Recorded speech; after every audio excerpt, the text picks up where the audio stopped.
So by the end of this video, you're gonna know whether or not the Hasselblad 500cm is actually worth $2,500 for shooting medium format film, and how you can potentially get one for much cheaper. So for starters, we need to talk about what the Hasselblad 500cm isn't good at. There are generally so few things that this camera doesn't do well.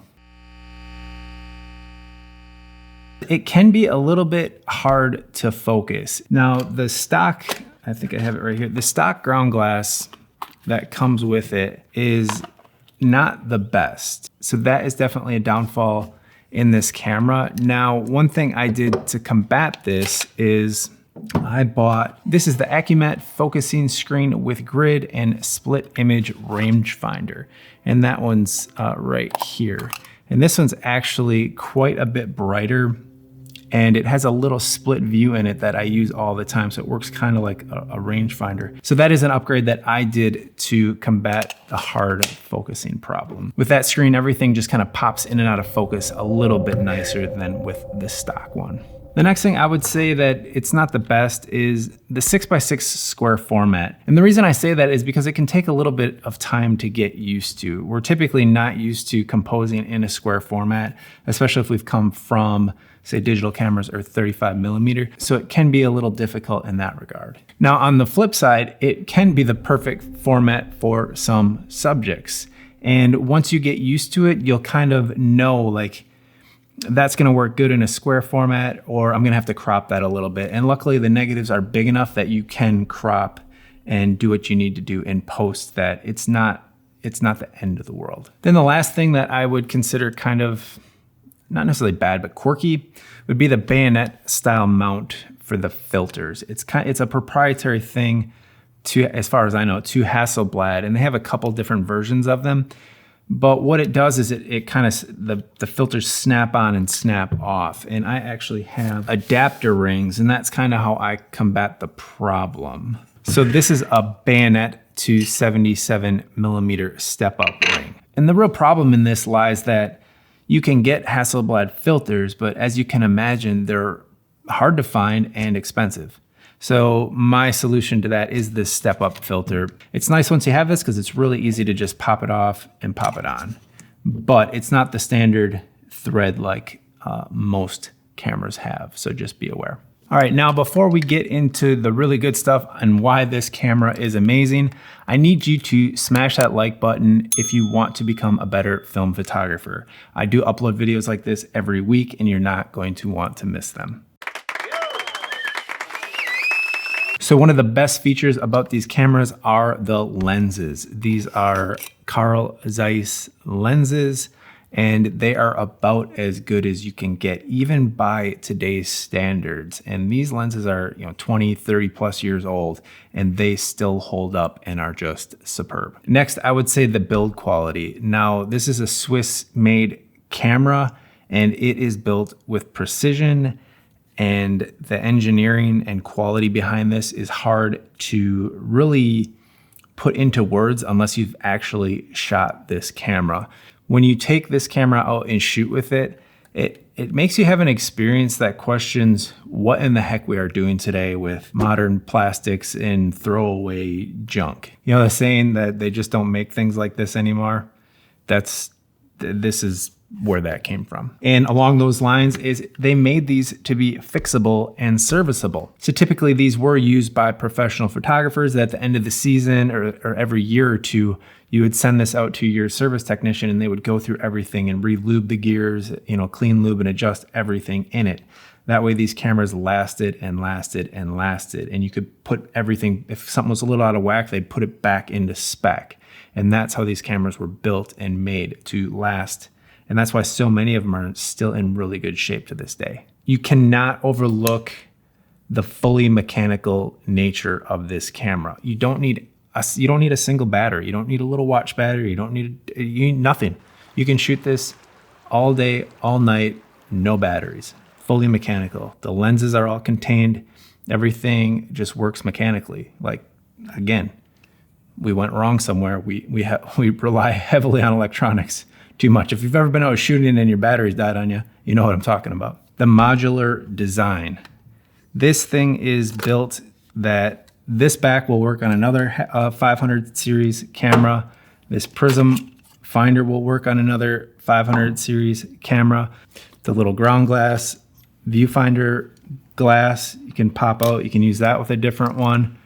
The lens comes off, and then you have a box. So all these parts are designed to work with all of the cameras. So I find that to be a big benefit because I have 2 different backs, but I can get 5 different backs of different sizes, and they would all work on this camera.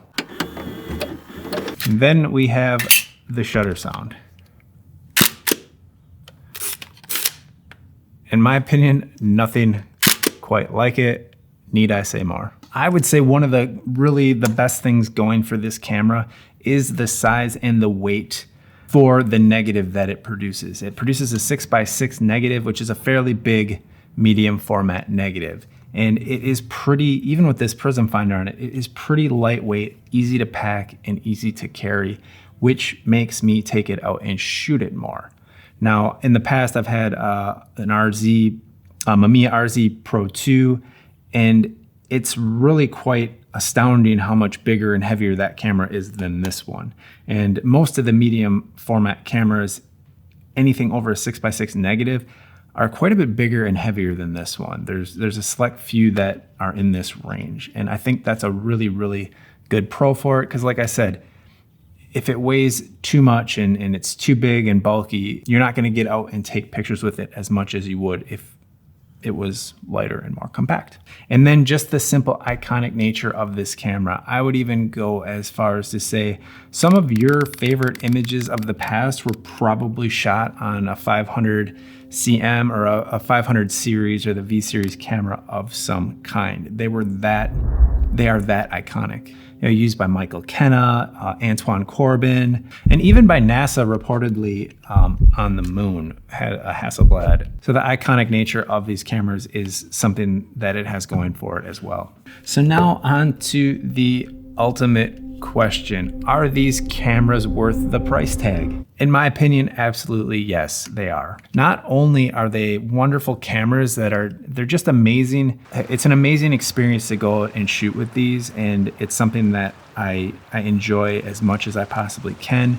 They have outstanding image quality, but they're actually a piece of history that was built and engineered like nothing else today. So there are still many of these around today, but they are definitely not being produced anymore. And that means they are going to get more scarce as time goes on. I view my Hasselblad as this kind of working piece of engineering marvel and art, and I will never part with it. It just brings me too much joy whenever I use it, even when I tinker around with it. It's just an amazing piece of gear. So this camera as it sits, well, probably without the filter, I paid $2,300, and that was probably 9 or 10 years ago. And that is with the updated AccuMatte screen, which those are a little bit expensive, with the viewfinder, the 120 back, and the 80mm lens. That's roughly what I paid in that ballpark. Now this camera, I was lucky enough to have it serviced by the late David Odess, and he was just a phenomenal guy. I talked with him on the phone a few times, and he was just a master at what he did, and really sorry to hear of his passing. But anyway, I was lucky enough to have him go through and get this thing in tip-top shape. So some ways you could find a deal on said camera. Well, first, the fact that it's modular, you can kind of piece it together if you want to and find a deal on a body, find a deal on a lens, find a deal on a back, and find a deal even on a waistlet finder or a prism.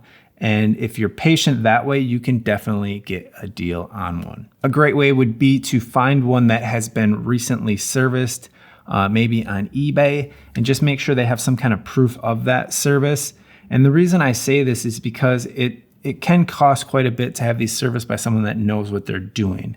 So if that's the case, they've paid more than what they're gonna get out of charging for that camera. So you might be able to get a really good deal on one that way. If you do purchase one on eBay, I would imagine you will almost certainly, if not immediately, sometime in the near future, need to get it serviced. So put that in your budget. And if it's an eBay buy, make sure that they offer returns. And as soon as you get the camera, run a roll of film through it, check the spacing on the back, make sure everything's working well. Otherwise, you might end up having to get that serviced and pay more sooner than you really plan on. And if you are interested in learning how to shoot off-camera flash with the 500cm by Hasselblad, check out this video here.